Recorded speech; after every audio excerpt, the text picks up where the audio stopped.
Mercy Watson Goes for a Ride by Kate DiCamillo. Chapter 1. Mr. Watson and Mrs. Watson have a pig named Mercy. Every Saturday, Mrs. Watson makes a special lunch. Time for our little Saturday special, Mrs. Watson says. You've outdone yourself, Mrs. Watson, Mr. Watson says.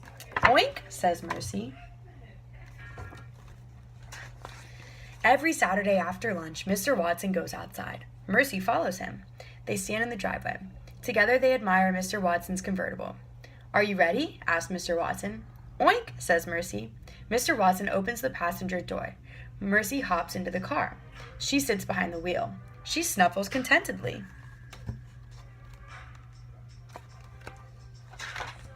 Chapter 2. He, says Mr. Watson every Saturday. You, my dear, are a porcine wonder, but even porcine wonders cannot drive cars. Mr. Watson gently pushes Mercy toward the passenger seat, but Mercy does not move. She does not want to sit in the passenger seat. Mercy Watson wants to drive. He, says Mr. Watson again. He pushes less gently. Scoot over, my dear. Mercy does not move. Help me, Mr. Watson calls out. Every Saturday, Mrs. Watson steps outside. Darling, Mrs. Watson says, if you let Mr. Watson drive, I will make you an extra helping of hot buttered toast. I will have it waiting for you when you get back home.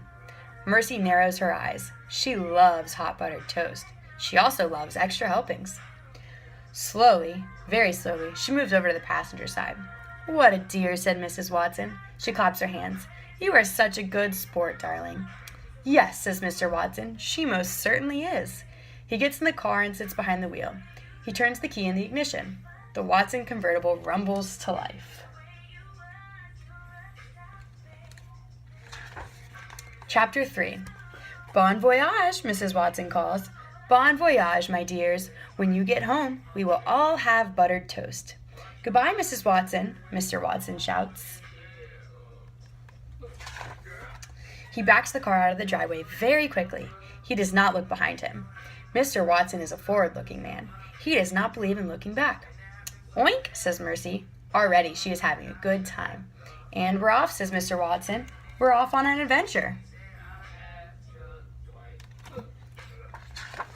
Chapter 4. Eugenia Lincoln and Baby Lincoln live next door to the Watsons.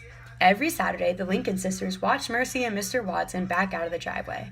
Every Saturday, Eugenia is displeased.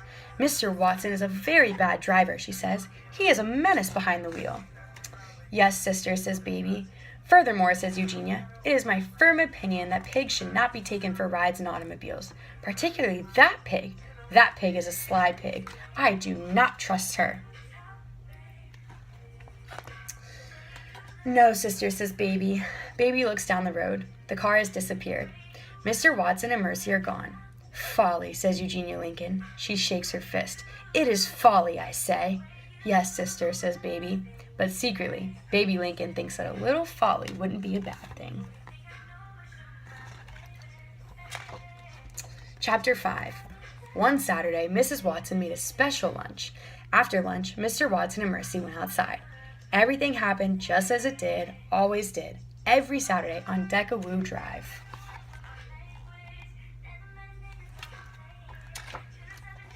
What folly, said Eugenia Lincoln, as usual. What nonsense. She paused. Eugenia waited for Baby to say, yes, sister, but Baby said nothing. Baby said nothing, because Baby was not there.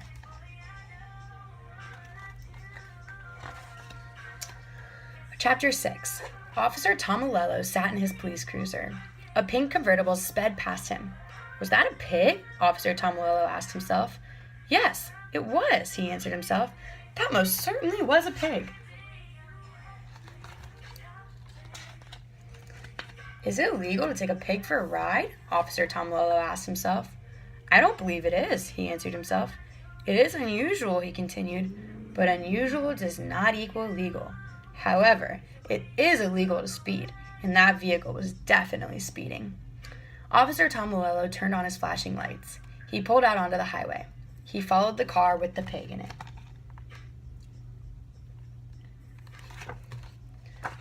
Chapter 7. In the car with the pig in it, the pig was having a very good time. The wind was tickling her ears. The sun was warm on her snout. Even though she was not the one behind the wheel, Mercy was happy. Mr. Watson was happy too. "There's nothing like a fast drive to clear the mind," he shouted. "Isn't that right, my dear?" "Oink," said Mercy.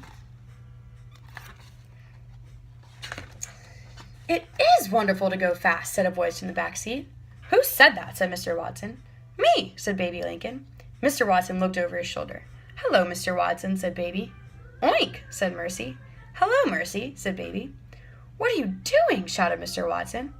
"I'm having a little adventure," said Baby. "I'm indulging in some folly." "Folly," said Mr. Watson. Mercy narrowed her eyes. Mr. Watson was looking over his shoulder at Baby. He was not looking at the road. Mercy saw her chance. She gathered her strength. She leapt. "Oof! Help!" Mr. Watson said. "Help me!" "Whee!" said Baby Lincoln. "What folly! What fun! What adventure!" "Please," said Mr. Watson, "get off me." He pushed at Mercy with both hands, but Mercy did not move. She put her front hooves on the steering wheel. She was in the driver's seat, and she intended to stay there. Chapter 8. Back on Decawoo Drive, Eugenia Lincoln was looking for Baby. She looked in Baby's bed. Baby wasn't there. She looked on the back step. Baby wasn't there either. "Baby!" shouted Eugenia. "Reveal yourself at once!" But Baby did not reveal herself. "Where could she be?" said Eugenia. "And why do I think this has something to do with that pig?" Eugenia marched next door. She rang the Watsons' bell. "Mrs. Watson," said Eugenia, "Baby is missing."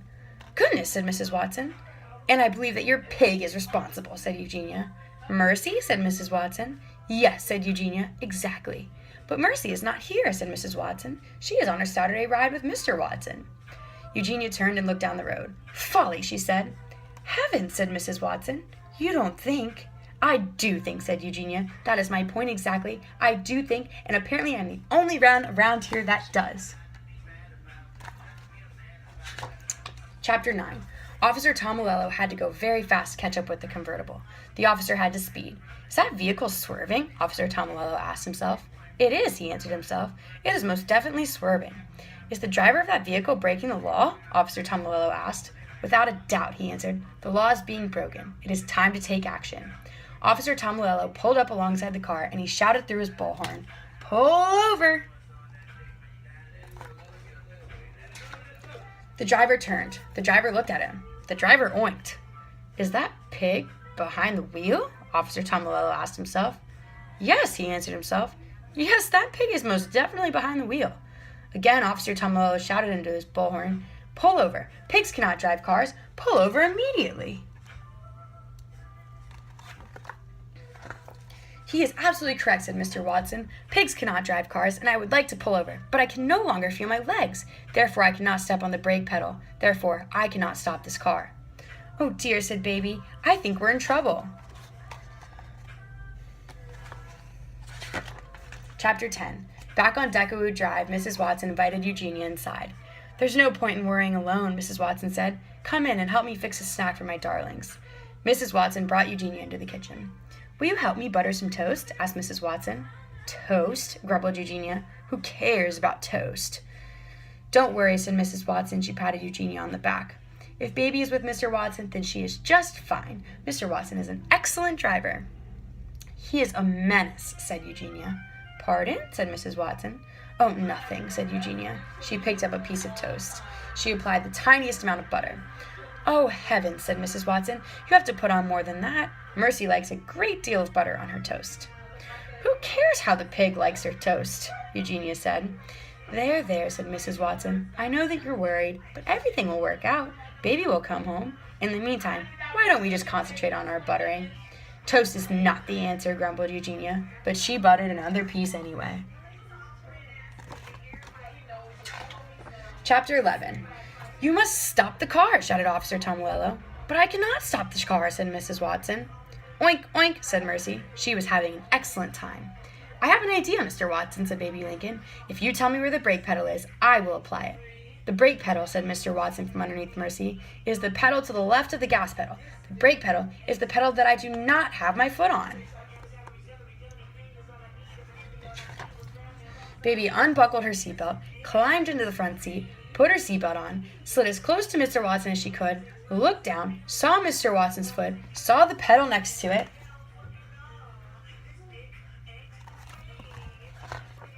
"I've located the brake pedal, Mr. Watson," Baby announced.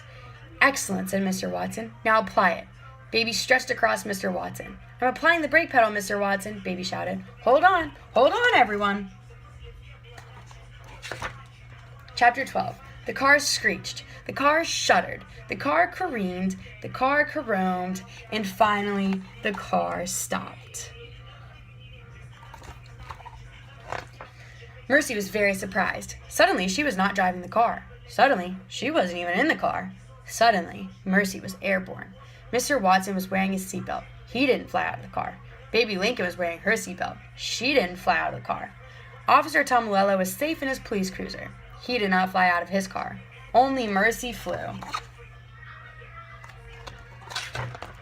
"Oh dear," said Baby. "It's an emergency," shouted Mr. Watson. "Alert the fire department." "Was that pig wearing a seatbelt?" Officer Tomilello asked. "No," he answered himself. "That pig most certainly was not." "Have laws been broken here?" asked Officer Tomilello. "Most certainly, most definitely. Laws have been broken here." Mr. Watson and Baby Lincoln and Officer Tomilello watched Mercy fly. They watched her land. Oof. Mr. Watson got out of the car. He ran to Mercy. He wrapped his arms around her and held her tight. "My darling, my dear," he said. "Please tell me you're all right." "Oink," said Mercy. She snuffled Mr. Watson's neck. "Hooray," said Baby. "She's fine." "Oh, thank you," said Mr. Watson. "Thank you, thank you, thank you." He bent his head and covered the tips of Mercy's ears with kisses.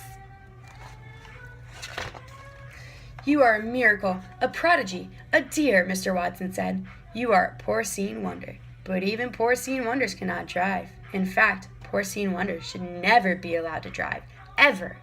Mercy sighed.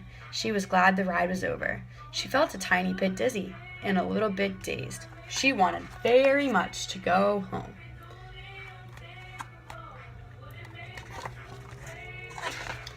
Chapter 13. Eugenia Lincoln and Mrs. Watson stood together on the Watsons' front porch.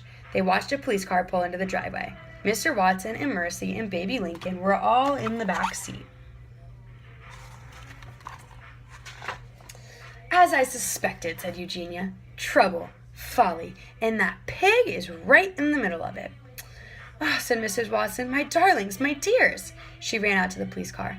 "I am so glad that you are home. The toast is starting to get cold." Mr. Watson and Baby Lincoln got out of the car. "We have had something of an adventure, Mrs. Watson," Mr. Watson said. "Yes," said Baby, "we have had an adventure, sister." "Folly," replied Eugenia Lincoln. "Yes," agreed Baby Lincoln happily. "Folly." "Laws have been broken," said Officer Tomilello. "Pig!" shouted Eugenia.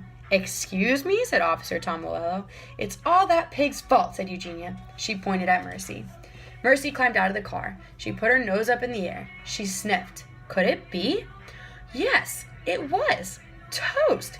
Toast with a great deal of butter on it. What could be better? Chapter 14. "Laws have been broken," said Officer Tomilello. "Tickets must be written." "Officer, do you like toast?" Mrs. Watson asked. "Toast?" said Officer Tomilello. "Do I like toast? Why, yes, I do. I do like toast." "Why don't you come inside and have some?" said Mrs. Watson. "Why don't I come inside and have some toast?" said Officer Tomilello. Said Officer Tomilello. "I can't think of a reason not to." "Lovely," said Mrs. Watson. She clapped her hands together. "Right this way." "What nonsense," grumbled Eugenia Lincoln. "Toast is not the answer." "No, sister," said Baby Lincoln, "but it does smell heavenly." She took hold of Eugenia's hand. "Well," said Eugenia, "it has been expertly buttered." And so, that Saturday, Officer Tomilello and Eugenia Lincoln and Baby Lincoln and Mr. and Mrs. Watson and Mercy Watson all sat around the table together and ate hot buttered toast. Did Mercy Watson have extra helpings? She did, and so did Officer Tomilello.